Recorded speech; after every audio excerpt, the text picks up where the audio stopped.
This program is about unsolved mysteries. Whenever possible, the actual family members and police officials have participated in recreating the events. What you are about to see is not a news broadcast. In 1991, a weekend fishing trip off the coast of Mexico apparently ended in a tragic death for 4 young Americans. But 2 of the bodies were never recovered. Ever since, repeated sightings of a strange young man have been reported up and down Mexico's Baja Peninsula, convincing many that one of the victims, Gordon Collins, is still alive and suffering from amnesia. Tonight, Gordon Collins' family needs your help. Perhaps you hold the crucial clue that can bring their son back home. Join me for this intriguing new case and more on another edition of Unsolved Mysteries.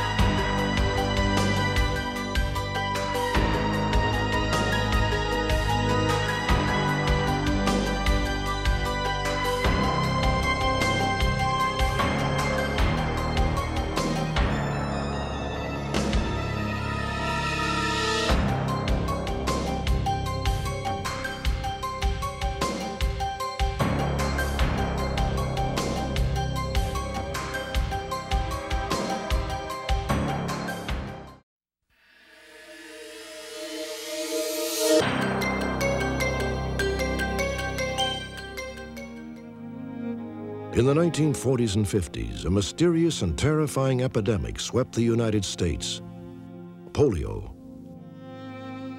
The victims were almost all children. Thousands died. Thousands more were crippled for life. In 1952, Dr. Jonas Salk developed a vaccine against polio. It was nothing short of a miracle. But for many children, it was a miracle that came too late. Such was the case for Judy Davis of Beverly, Ohio. Judy was just 5 years old in 1949 when both her legs were hopelessly crippled by polio. My attitude toward the polio was, it was a challenge. My parents decided that I was going to live as normal a life as possible, and regardless, the doctors wanted to put me in a convalescent center. And my mother just hit the roof. She says, no way that child is going to live as normal as possible. And I did. When she was 8, Judy was enrolled in a special elementary school. Then at the age of 12, she entered a regular school where her braces and crutches provoked fear, stares, and uncomfortable giggles.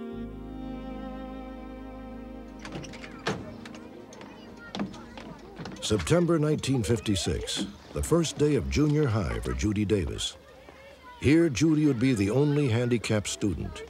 Here she would, for the first time, face a world which might be unintentionally cruel. I was petrified because I didn't know anyone in the school, so I was really petrified.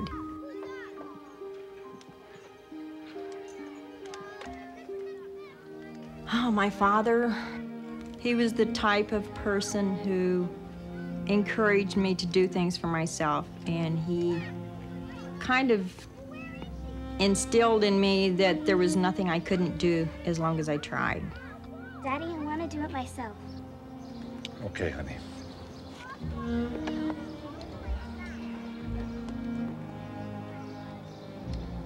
I was able to get in and out of the car by myself. And I would have been able to climb the stairs to the school if there was a railing, but there was no railing. So I was resolved to let my father carry me into the school. It's okay, honey. Seeing all the kids stare at me when I entered the school, it was really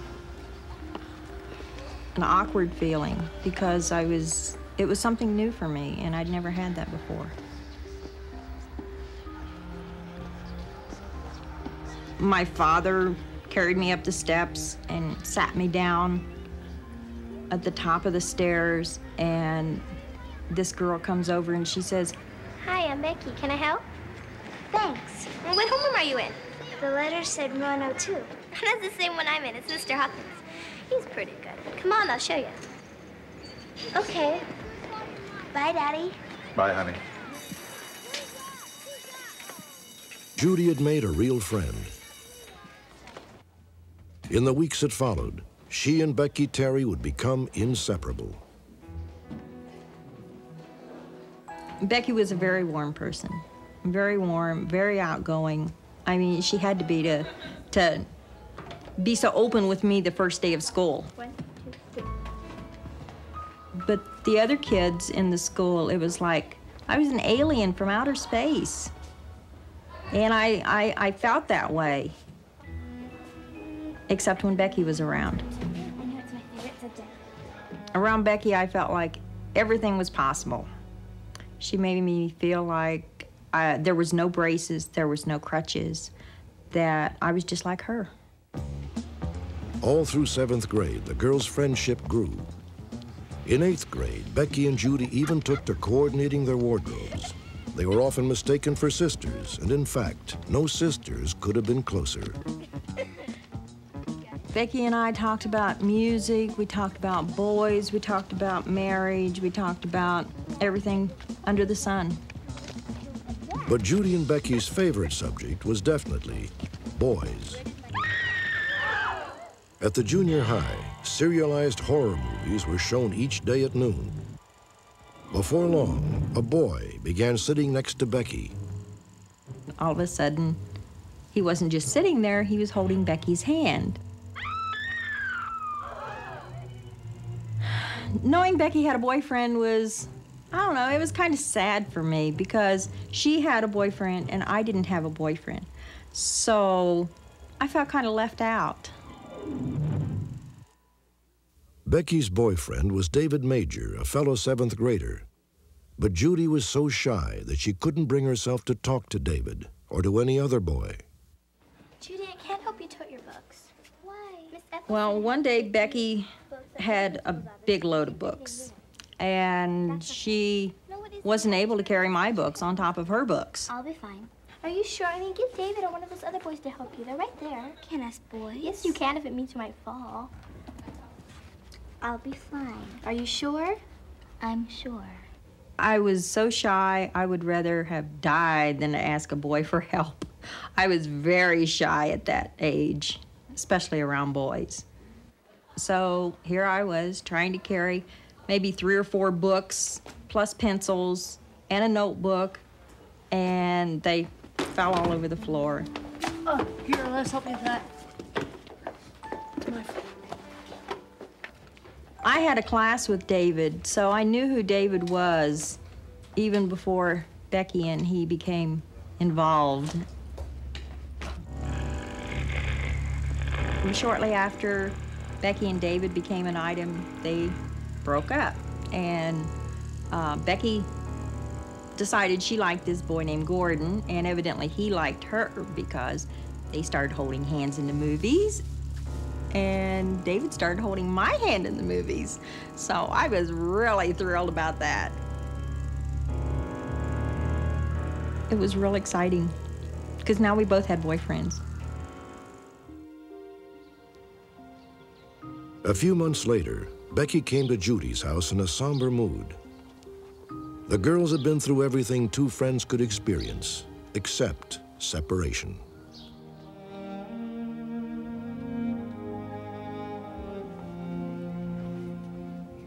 Hi. What's wrong? Something awful has happened, really awful. My dad got a job. But that's good. It's in West Virginia. We're moving.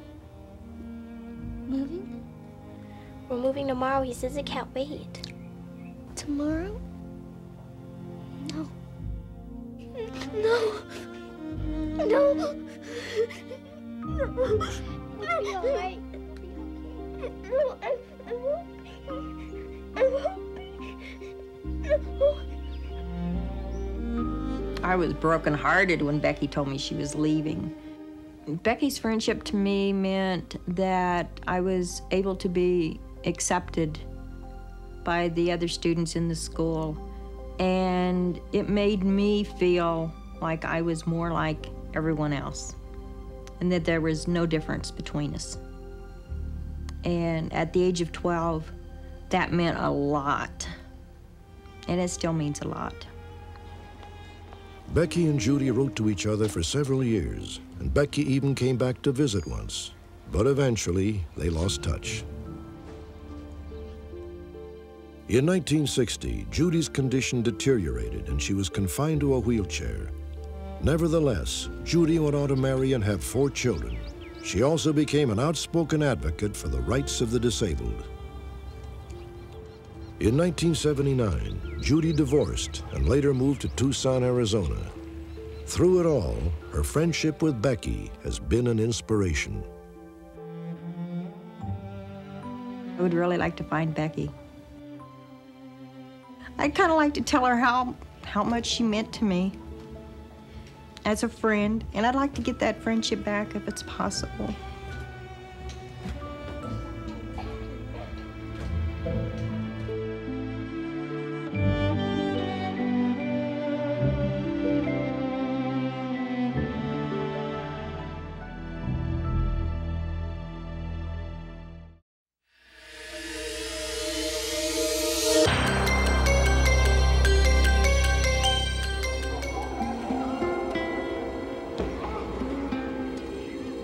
September 1991, a young American, disoriented, penniless, and obviously out of place, wandered into the Mexican village of Colonia Vicente Guerrero, 300 miles south of San Diego, California. He lingered for months, living on handouts, depending on the charity of strangers. For one California couple, tales of the young stranger were a ray of hope in the search for their 34-year-old son, Gordon Collins, who had been missing for 5 months. I know he's alive. We have our priority now to try to find him. And I can't get on with my business. I can't get on with nothing until, we get him home. Inside your heart, you're always longing to to that day you're going to be able to hold him and know it's for real. The strange saga of Gordon Collins began on April 19, 1991. He was vacationing with his girlfriend, Anastasia Seals, and another couple near Santa Rosalia, a popular deep-sea fishing spot midway down the Baja Peninsula. 4 days after they arrived, the group secured a boat at the local hotel. Gordon's friend, Wayne Schwartz, had fished off the Baja coast many times and knew the area well. As the group left port, a fisherman on his way in warned them that a storm was brewing.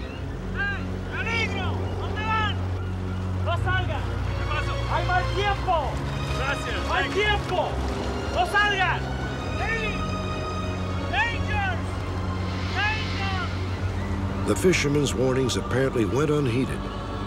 Several hours later, a fierce storm would indeed hit the area. Gordon Collins and his friends never returned.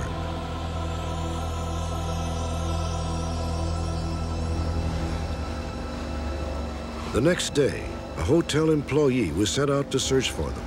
His search ended 28 miles northeast.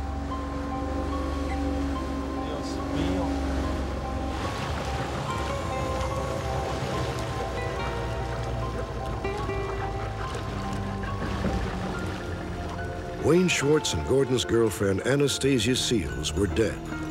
But Gordon Collins and Schwartz's wife, Arlene Burlington, were nowhere to be found.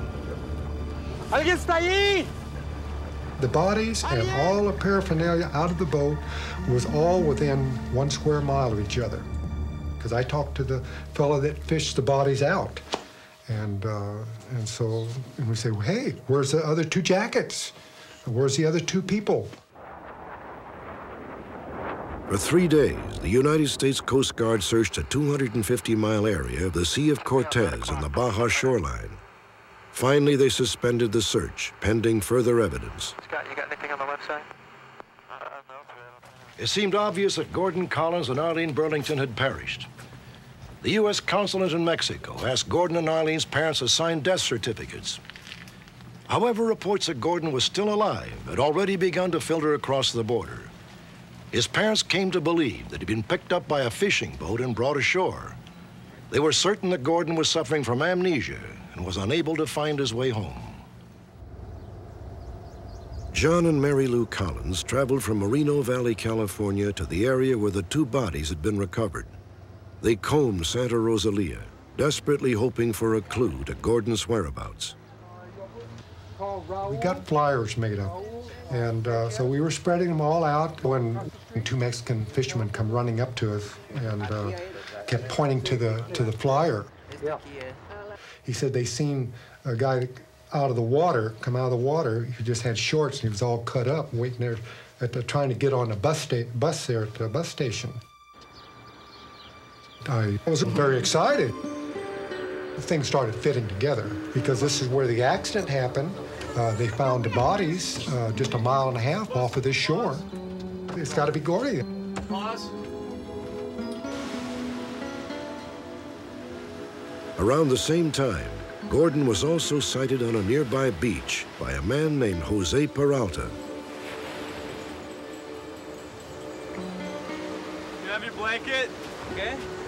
You have your blanket? I'm cold. Sabana? Jose said that Goldie said he was waiting for friends he went fishing with. And could he have Jose's blanket because he was going to sleep on the beach there at Cabo and wait for his friends? Hey, Rito. They're coming. Neither lead panned out, and the Collins returned home. It was the beginning of a frustrating, seemingly endless pattern. I would go down until I wouldn't get any more sightings. And then I'd go back home and we'd get a phone call or something. And so, boom, I'd get on a plane and we'd head back on down and hit these areas where the sighting was, evidently was at. On one trip, we're headed toward La Paz, and we stopped at a few of these taco places. And they says, yeah, I seen him an hour ago. So we went on down further, probably another 3 or 4 miles, and we stopped again. And the guy says, yeah, we seen him about 30 minutes ago. So we finally got right into town, and they says, yeah, within 5 minutes. And then they seen us together, and I don't know what happened, but everybody just clammed up. We couldn't get no more information. I don't know if they thought we were the police, the FBI, or the DA, or what, you know.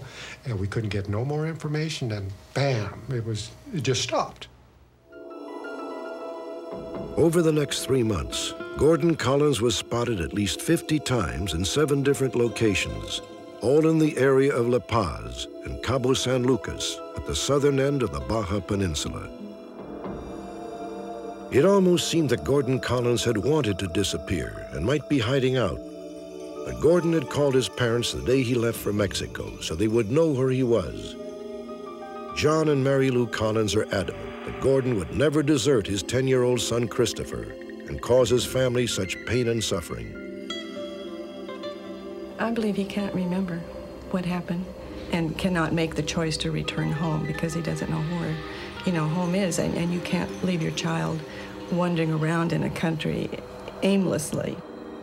And not only were we exhausted, but our money was exhausted, and we began to think we weren't doing it right. We decided we needed a professional at this point. The Collins hired Bill GARCIA, a private investigator who alerted newspapers in Baja. After the articles ran, GARCIA received several calls from the village of Colonia Vicente Guerrero. It was 4 or 5 months here in town. He never worked here, never worked. And he only hang around. Here in town, he was walking all the time, moved too much here. And almost in the town, everybody knows him. We've shown them pictures and everyone recognizes him and they're positive that it's him. The people that have talked to him know some things about him, about Gordon.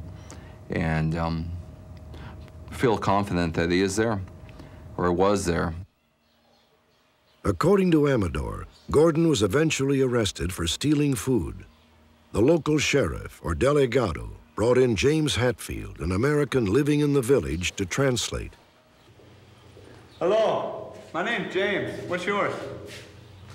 Hi, I'm Goldie. Goldie, this dog, I don't have something to say to you. There's no doubt on my mind it's Gordon, because when we met him in jail, I introduced myself to him and he gave me his name, Goldie. And then when the flyer came out, it's right there on the flyer, Gordon, and you can't get the two pictures mixed up. It's the same. He moved on shortly before we were able to get to that area, and we haven't been able to find where he's gone from there. Gordon seems to be just wandering through the different towns in Baja, not really knowing where he's going. I don't think he's attempting to get home because he seems to go north, then he seems to travel back south. Over the next year, sporadic sightings of Gordon continued. The last was near the village of Rosarita, 25 miles south of Tijuana. The U.S. consulate has now officially reversed its position and no longer presumes that Gordon Collins is dead. You just can't up and give up because it's your son. I know it keeps me driving, it keeps me going, and I want to get him home, you know, to get him home safe and back to normal again.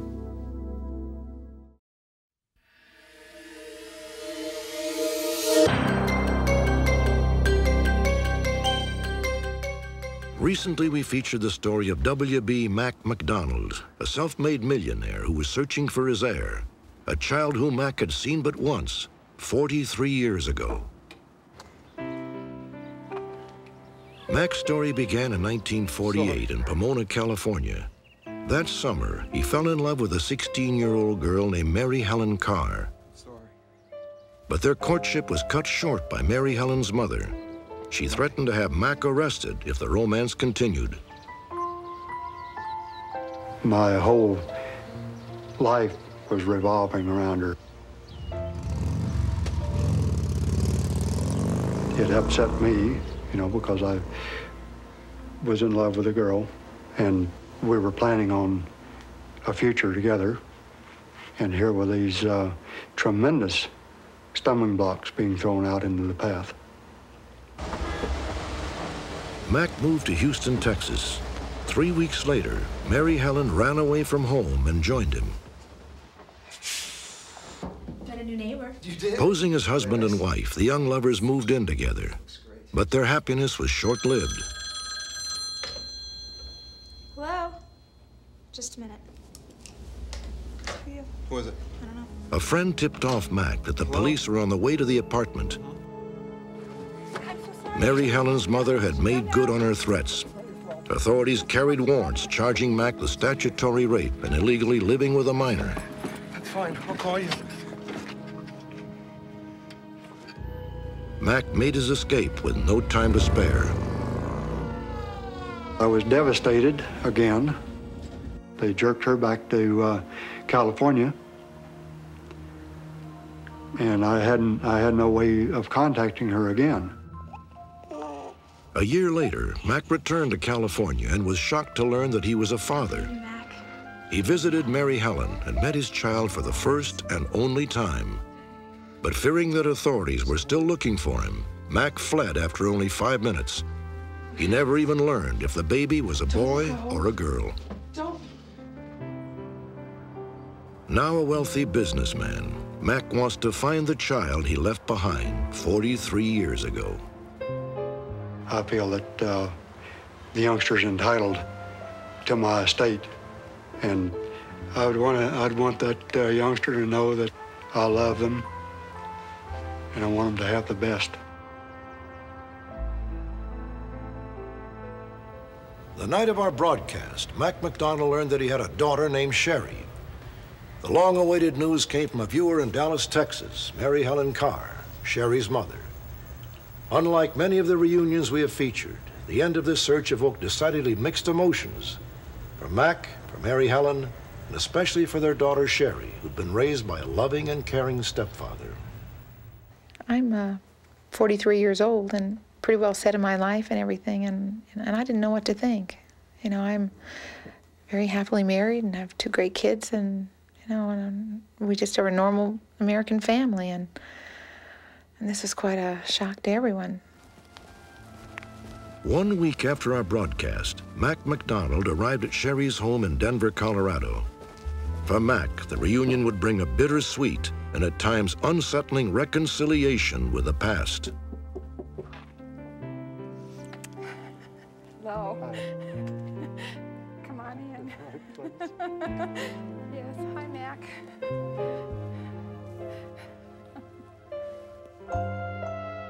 It's hard to describe the feeling that I had for my daughter when I opened the door and she was there and I was able to hold her.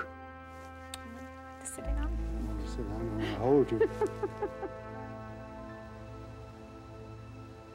I just tried to come to the realization that it really was my father standing there. And I just, you know, does he look like me? Does he act like me? You know, I have all these things I need to learn about him. I don't know what to say. I'm still in a state of shock. At this point in my life, to find that there is someone who is my father and who wants to establish a relationship with me, it's just emotionally very traumatic. Apparently, he wants to be part of her life. And if that's the case, it's okay. I hope since he's gone to this much effort to find her that he doesn't bring any sorrow to her. The fact that I didn't stay and fight the battle, it's most unfortunate. I don't believe I would do it that way again. However, yesterday unfortunately can't be redone. I'd like to. No matter how you look at it, he left my mother with a tiny baby, you know, and I have to deal with that. I have to deal with the fact that I have a father who loves for me, who's raised me, who's cared for me. But I believe there's enough room in this family for everyone. And I sincerely mean that.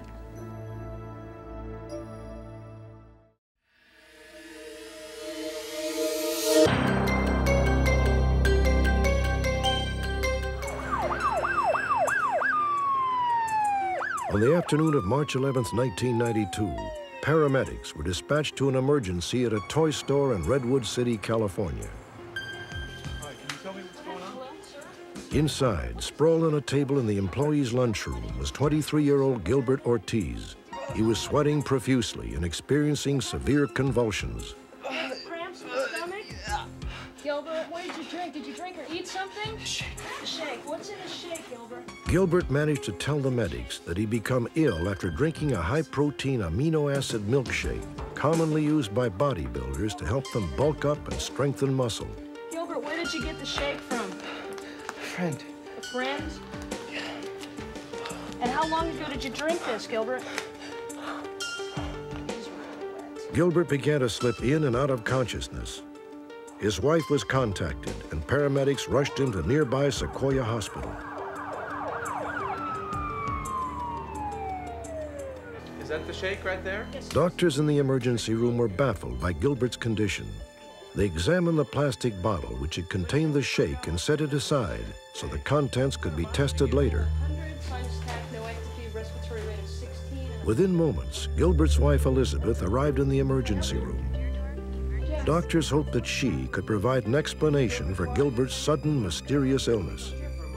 The paramedics just brought him over here just a few minutes ago, and they said that after taking that sports drink over there, about 15 minutes later he started vomiting. He's very disoriented. I can't get anything straight out of him.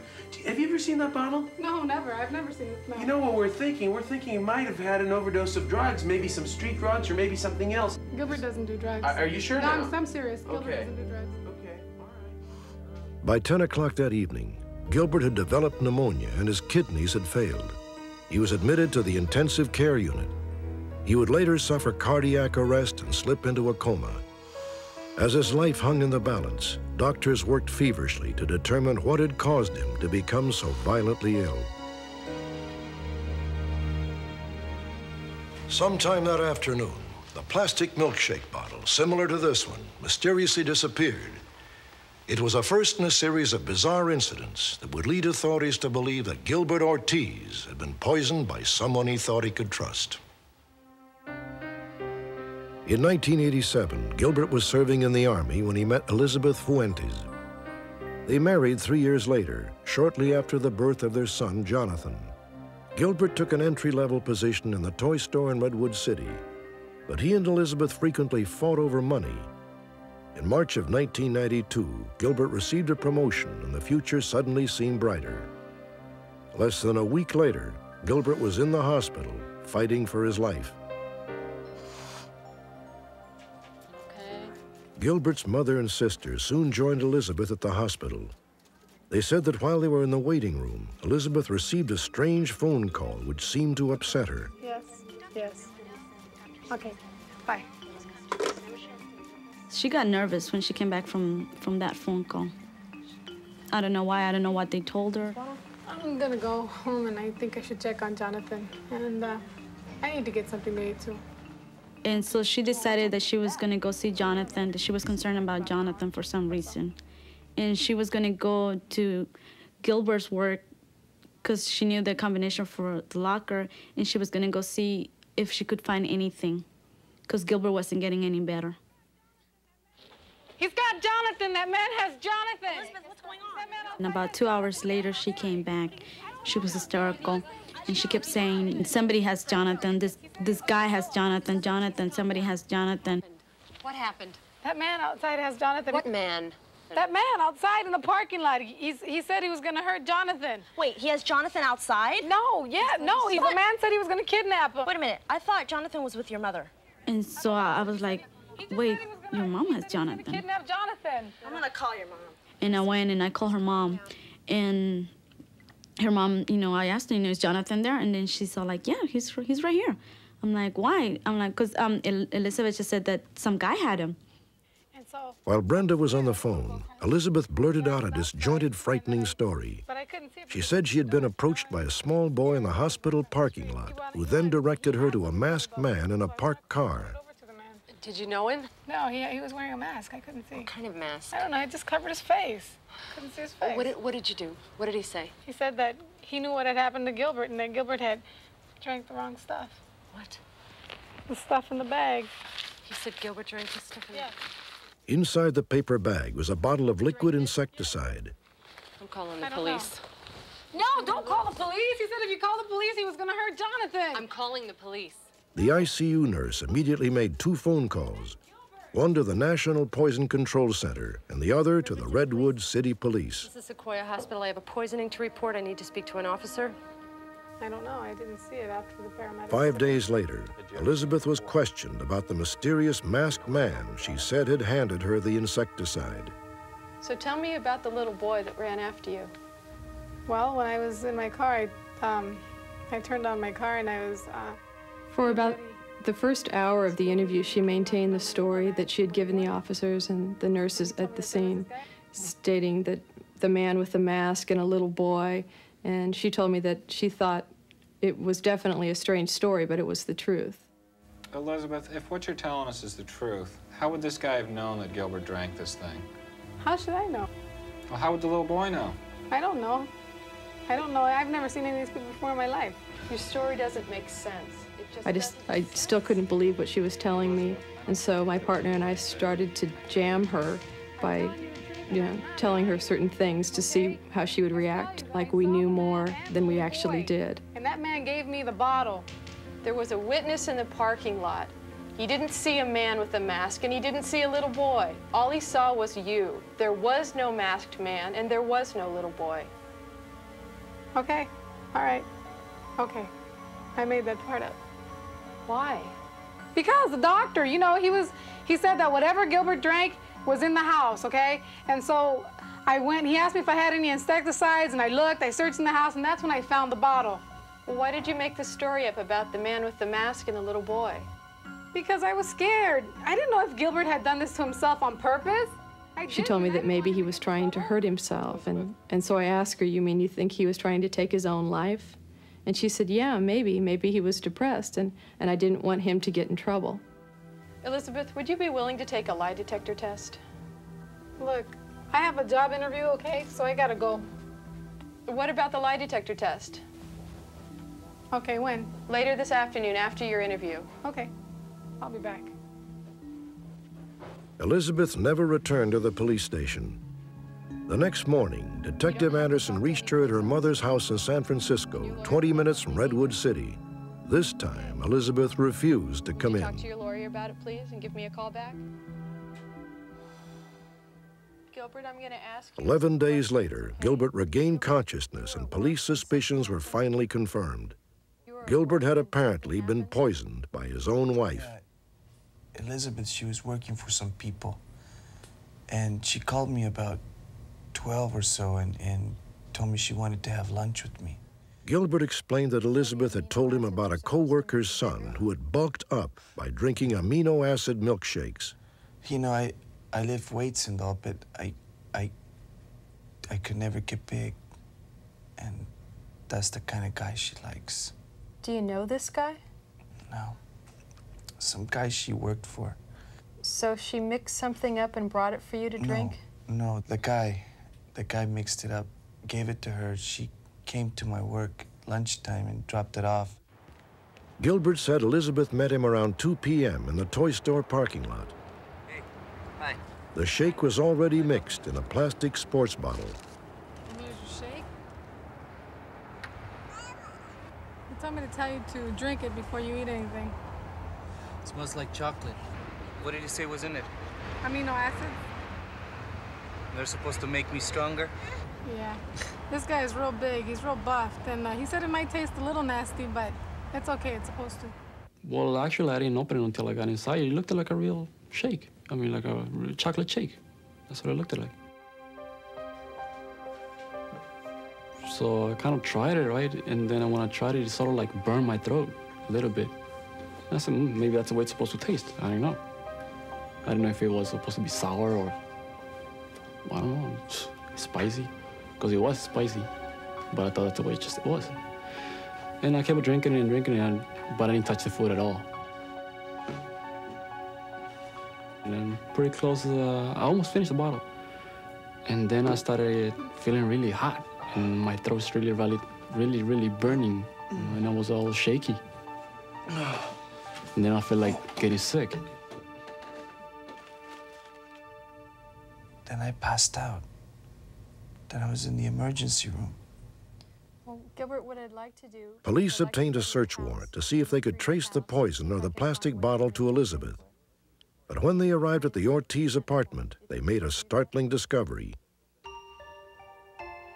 Elizabeth Ortiz had vanished, along with the couple's 2-year-old son, Jonathan. Then that's when it hit me. She did it then. It really hurt it. You know, especially when it told me, I said, where's the baby? He's gone. That's the main part that really got me. Her, you know, fine, she's gone, but the kid, you know, I was too attached to the kid. I still am. Nearly 1 year has passed since Gilbert Ortiz was poisoned, but he still has not fully recovered. The insecticide caused serious damage to his liver and nervous system. His right foot is numb, and he has difficulty walking without assistance. Doctors don't know if I'm gonna get back to normal or if it's permanent damage to my nerves. Same thing with my hands. Tip of my fingers, numbed, can't feel anything. And that really messed up my life because if I can't do anything with my feet, I can't work. Jonathan Fuentes Ortiz has not been seen since March 17, 1992. He was born on May 13, 1990, and has brown eyes and black hair. An arrest warrant has been issued for Elizabeth Fuentes Ortiz. The charge, attempted murder with a special consideration for torture. Elizabeth is 23 years old, 5 feet 6 inches tall, and weighs 140 pounds. She has black hair, brown eyes, and a prominent cleft in her chin.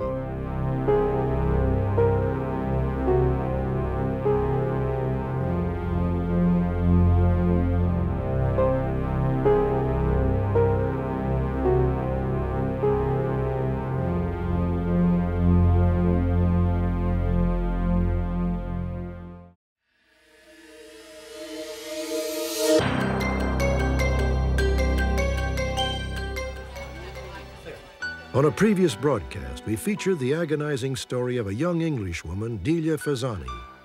In 1964, she was 18 years old, unmarried, and had just had a baby whom she named Michelle.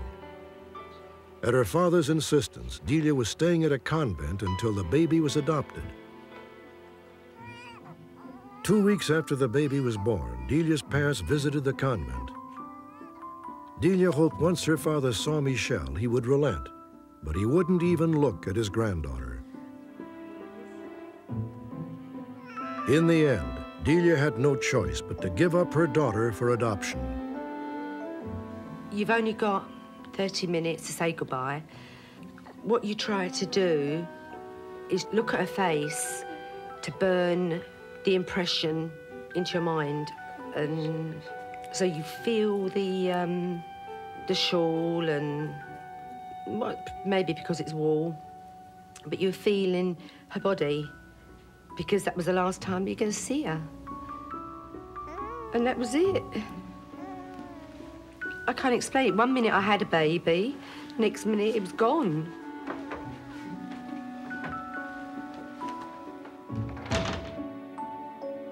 Two photographs were all that Delia had to remember Michelle, and she never stopped trying to locate her. Finally, after 15 years of frustrated research, Delia's efforts began to pay off. Last July, Delia learned that her daughter had been renamed Laura. An adoptions official agreed to send a letter to Laura that Delia had written. In the brief note, Delia said that she would soon appear in Unsolved Mysteries and asked her daughter to view the broadcast. 1964. Delia Fazzani sat in her In New York Mills, New York, on the evening our program was aired, Delia's daughter, Laura Franklin, experienced firsthand the heartbreaking events leading up to her adoption. But he just didn't want the responsibility of it. That was just the way they did things then. They just left the responsibility with the girl. When I found out my birth mother was searching for me, that was pretty touching to know that she had looked that far to try to find me. If you have any information, please call our toll-free number, 1-800-876-53. After the broadcast, Laura contacted our telecenter and asked to be put in touch with her birth mother. Against nearly impossible odds, Delia had at last found her daughter, a continent away amidst a population of millions. On September 19, 1992, Laura, her husband, their 2 children, and Laura's closest friends assembled at Syracuse International Airport. The separation of birth mother and daughter that had lasted more than a quarter of a century was about to end. There was a lot of anticipation, a lot of what's she going to think when she sees me, and what is she going through right now?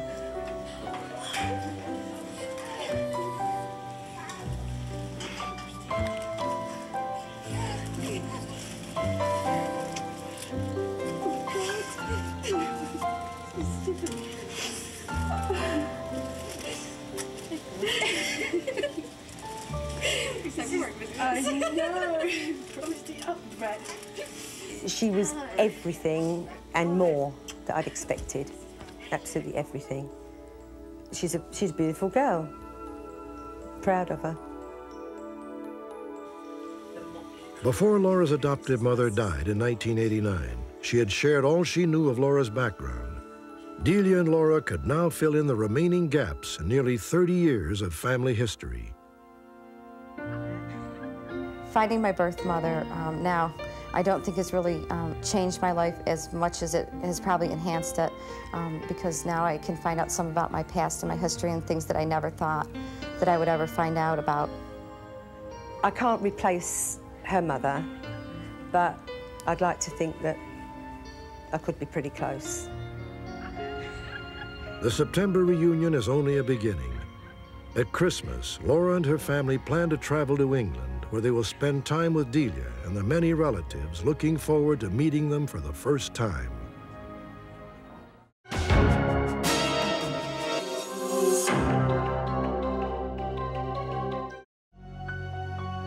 Join me next time. Perhaps you may be able to help solve a mystery.